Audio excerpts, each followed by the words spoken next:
अगर किसानों को लोकतंत्र में आंदोलन करने का अधिकार है तो बीजेपी को उस आंदोलन का जवाब देने का भी एक अधिकार है।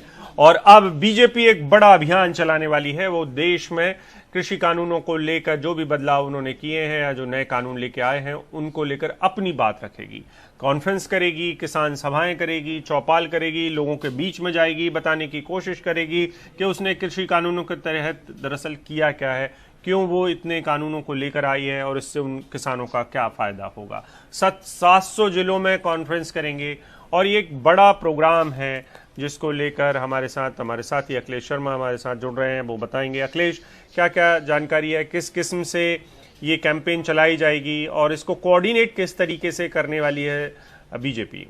देखिए अभिषेक, सबसे बड़ी बात तो ये है कि बीजेपी को ये लग रहा है कि जिस तरह से किसान आंदोलन आने वाले दिनों में, अब किसान संगठन अपना आंदोलन तेज करने की बात कह रहे हैं, वो कह रहे हैं कि आने वाले दिनों में वो ज़्यादा तेज करेंगे अपना देश भर में आंदोलन। वो ये भी कह रहे हैं कि रेलों का जो यातायात है उसको रोक दिया जाएगा, घेराव किया जाएगा। तो यानी वो किसी भी तरह से पीछे हटने को तैयार नहीं दिख रहे। तो ऐसे में अब सरकार को, बीजेपी को ये लग रहा है कि प्रमुखता से अपनी बात आम लोगों तक पहुंचानी होगी। ये बताना होगा कि ये जो कृषि कानून है इन्हें लेकर के जो प्रचार किया जा रहा है या फिर जो विरोध हो रहा है ये वैसा नहीं है, तस्वीर कुछ दूसरी है। कल भी जिस तरह से कृषि मंत्री की प्रेस कॉन्फ्रेंस हुई, वाणिज्य मंत्री की प्रेस कॉन्फ्रेंस हुई, आज सुबह प्रधानमंत्री ने उस वीडियो को ट्वीट किया है, कहा है, लोगों से अपील की है कि वो इनकी बात सुने, समझें कि आखिर इन कृषि कानूनों में है क्या।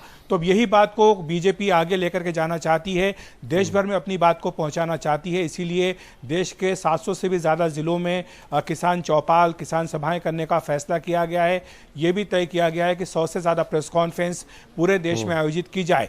इसमें कैबिनेट मंत्रियों को, बीजेपी नेताओं को लगाया जाएगा ताकि जो कृषि कानूनों को लेकर के विरोध चल रहा है इस पर पक्ष अपना जो है वो सामने रखा जा सके, जनमत को अपने पक्ष में लाया जा सके। ये इसके पीछे कोशिश है।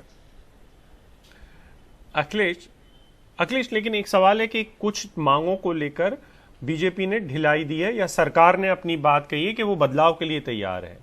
तो ये जो पूरा अभियान चलेगा इसमें क्या सरकार ये भी मानेगी कि हाँ वो ये रियायतें देने के लिए तैयार है और उसने इन चीजों पर अपने कदम पीछे खींचे हैं? निश्चित तौर पर जो कि कल प्रेस कॉन्फ्रेंस हुई है कृषि मंत्री की ओर से, उसमें पूरा जो प्रस्ताव रखा गया है किसानों के सामने उसका ब्यौरा दिया गया। अब भी ये जो पूरे देश भर में अभियान चलाया जाएगा इसमें यही बात कही जाएगी कि सरकार ने के सामने जब मांगे आई किसान संगठनों की ओर से तो सरकार ने सीधे तौर पर अपने कदम कुछ पीछे खींचे हैं।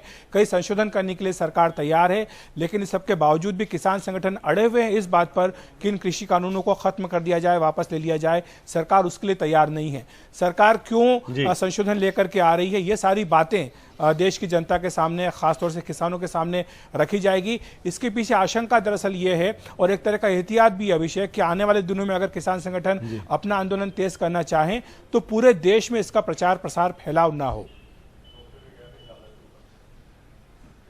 बहुत बहुत शुक्रिया इस पूरी जानकारी के लिए अखिलेश।